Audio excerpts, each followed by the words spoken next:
Mati itu ada 3 rahasia. 1, auqat, waktu. Sampai hari kiamat manusia tidak akan tahu matinya kapan. Tapi pasti kullu nafsin dha'iqatul maut. Aina ma takunu yutrikumul maut. Kul innal mautal ladzi tafirruna minhu fa innahu mulaqikum. Mati itu pasti menemui kamu. Maka ketika malaikat Israel ketemu Nabi Muhammad, maka mencoba untuk ngasih tahu, "Hei Muhammad, sampaikan pada umatmu di Pondok Kopi bahwa umatmu akan saya cabut nyawanya satu persatu, urut dari belakang-belakang dan yang telat-telat itu." Ya Israel, kalau itu yang kau sampaikan maka seluruh umatku tahu. Karena ayatnya sudah banyak. Yang paling penting bagi kami, bagi umat kami ini adalah apa tanda-tandanya kalau kamu sudah dekat dengan umatku dan segera kau cabut nyawanya. Oh, tanda-tandanya banyak. Lah kalau gitu bocorin. Unas saja bisa bocor, sprindik aja bisa bocor. Percakapan rahasia ada bocor, masa ini nggak bisa bocor? Ini berkaitan dengan Nabi Musa pun pernah bertanya kepada Allah, "Ya Allah, mbok semua orang itu dikasih tahu matinya kapan, sehingga semua orang bisa bersiap-siap. Ini 80 tahun, ini 40 tahun, ini 70 tahun, ini 60 tahun. Hei Musa, itu prerogatifku. Aku Tuhanmu, kamu hambaku, ana alamu, wa antum la ta'lamun. Yang penting bagi kamu, hei Musa, bukan kapan kamu mati, tapi apa yang sudah kau siapkan untuk kematian." Dan betul, Nabi Musa datang pada umatnya, "Ya umatku, untung manusia nggak tahu kapan matinya." Ini menguntungkan supaya ada dinamika kehidupan. Bayangkan Bapak Ibu, kalau kita tahu matinya kapan, maka nggak ada dinamika kehidupan. Karena setiap ketemu orang pasti akan bertanya, "Kapan mati Pak?" "Wah, kurang 4 tahun. Saya kurang 2 tahun. Saya kurang 2 hari. Bayangkan kalau semua orang tahu matinya kurang 2 hari. Apa yang terjadi? Maka tidak ada wajah yang cerah. Sekarang aja nggak ada kok yang cerah-cerah ini. Saya cari yang bening-bening kok susahnya luar biasa. Gitu ngajak foto bareng. Mending kalau bau parfum, baunya balsem.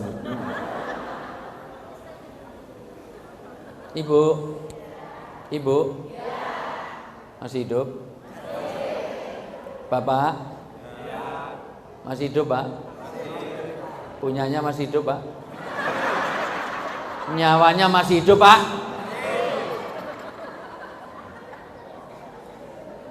Nenek tertawa banget, masih aktif apa Nek?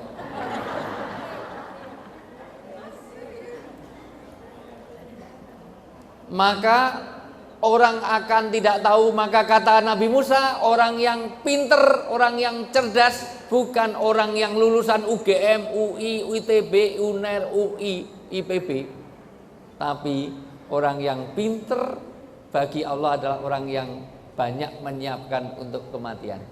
Maka orang yang hadir di majelis taklim ini adalah orang-orang pinter semuanya di hadapan Allah. Duduk ibu seperti ini pahalanya lebih banyak daripada sholat sunnah 1000 rakaat. Yang barangkali setahun ini sholat sunnah kita belum ada 1000 rakaat.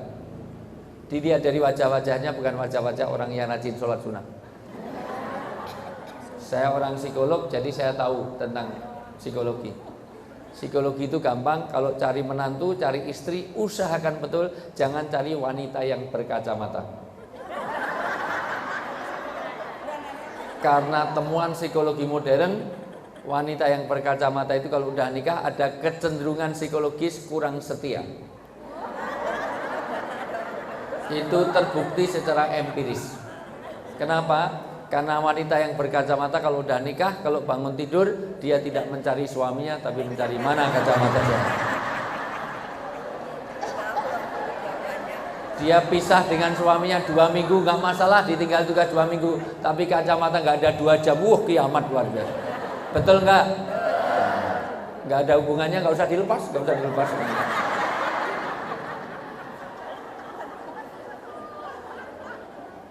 Walaupun kalau kita tahu matinya kapan, kita juga seneng karena bisa nyebarkan undangan, broadcast, semua grup WA, di SMS, di WA, hadirilah pemakaman kami. Datang ya, cius, cemungut, luar biasa. Kurang 2 jam belum ada yang datang, berangkat sendiri. Mau kemana Bu? Mau ke kuburan. Mau ngapain? Mau mati nih, kurang 2 jam nih. Lah kok berangkat sendiri, nggak ada yang layat? Udah, saya berangkat sendiri. Maka orang yang cerdas adalah orang yang mau menyiapkan kematian. Mohon maaf, yang di pintu boleh maju lagi, di depan pintu. Ini bapak-bapak sudah nggak mulai muat masuk, boleh maju lagi Pak, merapat ke depan. Ada 2 ayat yang melarang orang duduk di depan pintu di majelis ilmu. 1 surat Mujadalah ayat 11. Tafasahu fil majalis. Orang kalau di dalam pengajian supaya merapat ke depan sehingga orang yang datang belakangan tidak melompati pundak-pundaknya. Maka tidak boleh duduk di depan pintu majelis ilmu. Siapapun yang ngisi di sini, mau Abdul Somad, mau Hasan Haikal, mau Yusuf Mansur, mau Hakim, mau Arifin Ilham, terserah. Pokoknya kalau pengajian jangan ditutup pintu masuknya. Yang kedua surat Al-Qalam ayat 13, ayat 12, Allah melaknat mana'in lil khair. Allah akan melaknat orang-orang yang menjadi penghalang kebaikan. Siapa itu? Orang yang menghalangi kebaikan, orang mau datang majelis ilmu karena tertutup sehingga dia tidak bisa masuk. Termasuk penghalang kebaikan. Kita ada tablik akbar, sana bikin dangdutan, bikin konser musik, itu menghalangi kebaikan. Termasuk orang diajak pengajian, bikin acara arisan, clubbing, meeting, shopping segala macam. Wong biasanya shopping bisa hari lain, hari itu aja. Jangan menghalangi pengajian. Maka Israel mengatakan, ya Muhammad, sampaikan pada umatmu banyak tanda kematian sehingga saya akan memberi tanda kepada dia. Di antara banyak tanda itu bocorkan 3 hal. Kata Israel, sampaikan pada umatmu, kalau umatmu sudah ada 3 hal itu, segera siap-siap. Itu berarti aku sudah dekat dengannya. Dan segera saya cabut nyawanya. Apa itu? Pertama, orang sudah dekat dengan segera hijrah dari dunia ke akhirat di muhajirin. Kalau orang itu sudah mulai ada tanda dariku, yaitu orang itu sudah mulai berubah warna rambutnya. Maka mohon maaf Bapak dari kepolisian, dari TNI, Masya Allah, luar biasa, pengurus yayasan hampir semuanya. Itu sudah putih-putih, sudah mulai berubah. Itu sudah tanda Israel sudah semakin dekat. Jadi insya Allah nggak lama lagi, billahi taufik, saya sudah termasuk di dalamnya. Maka di dalam Islam uban tidak boleh dicabut, karena itu pertanda. Maka kalau sudah mulai putih, sudah tanda harus meninggalkan dunia hitam.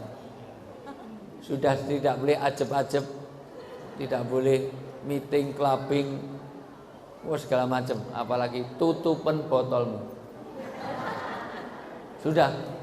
Sudah perbanyak ke masjid, aktif jadi panitia takmir yayasan di masjid. Kalau udah mulai putih, sudah waktunya tinggalkan dugem. Tahu dugem?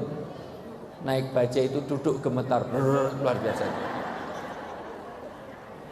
Aneh rasanya kalau usianya sudah 60, 70 kok masih mabuk-mabukan, masih itu semuanya.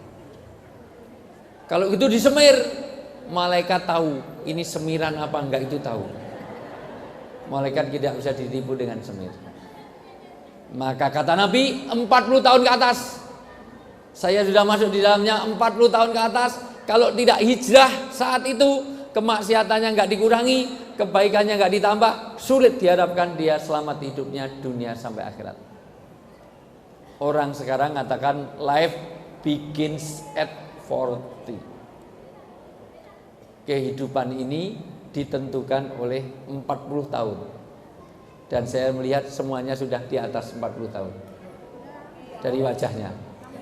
Udah 65, insya Allah sudah bonusnya 2 tahun. Paling nggak lama lagi.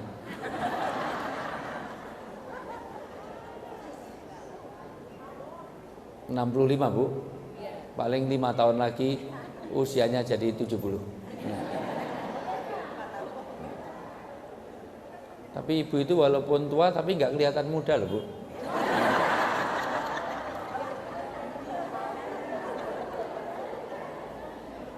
Waduh, Masya Allah. Malah ada nenek-nenek yang modern, Masya Allah. Nenek tapi modern. Karena yang lain masih pakai gigi, dia udah metik, nggak ada giginya. Masya Allah biasa.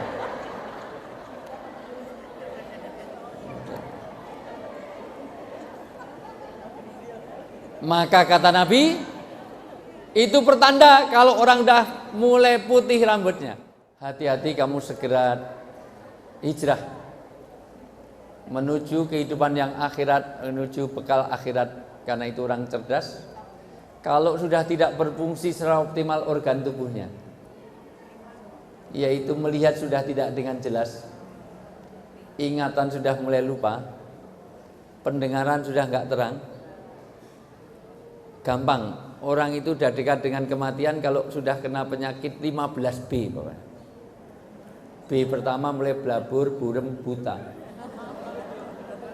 Baca SMS dijauh-jauhkan, kacamatanya tebelnya 3 cm. B berikutnya mulai budek. Kalau telepon pindah dari mulut ke telinga. Saya perlu edukasi karena saya sering lihat di seluruh dunia handphone itu, Pak, Bu, sudah didesain sini ini, mohon maaf, sini ini untuk mikrofon, sini untuk speaker. Jadi sudah pas ergonomis. Tapi banyak orang pondok kopi telepon tuh pindah dari mulut ke telinga, mulut. Halo, halo, halo, halo. Gimana? Nah, itu sudah dekat dengan kematian. B berikutnya boyok, yaitu pinggang. Kalau pengajian rebutan sandaran. Nah itu. Yang nyandar. Nah, itu udah PW sejak tadi nggak mau geser, Masya Allah. Jadi nun sewu, Pak, yang sandar-sandaran ini insya Allah.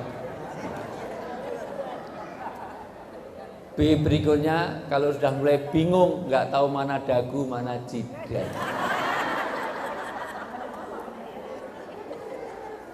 B berikutnya mulai botak. B berikutnya batuk-batuk lah itu ya, batuk-batuk itu dah. Apalagi B berikutnya napasnya mulai berbunyi. Bengek. Apalagi suami istri tidurnya sudah tidak berhadap-hadapan. Suami nyusul tidur aja diusir, sana tidur luar sana, batuk mulu. Kayaknya ngalami. Pilih sama cucunya daripada sama pasangannya. B berikutnya mulai bawel, B berikutnya mulai belabur, mulai buyutun tremor, Parkinson, pikun. Terakhir orang dekat dengan kematian, kata Israel, kalau sudah mendekati asalnya, yaitu membungkuk. Karena manusia itu dari tanah, maka nanti akan ditarik oleh tanah. Makanannya dari tanah, kecenderungannya ke tanah, akan kembali ke tanah. Karena sifat tanah akan menarik kembali apapun yang diberikan. Tanah ngasih buah, buah jatuhnya ke tanah. Debu pun terbang, jatuhnya ke tanah. Ada, Pak, tempat saya itu mangga banyak, kok habis di tanah, kok nggak ada. Itu dicuri orang. Makanya orang ngantuk selalu menuju ke tanah, ke depan, samping, lidah. Nggak ada orang ngantuk lonjak-lonjak. Dia ngantuk lonjak-lonjak.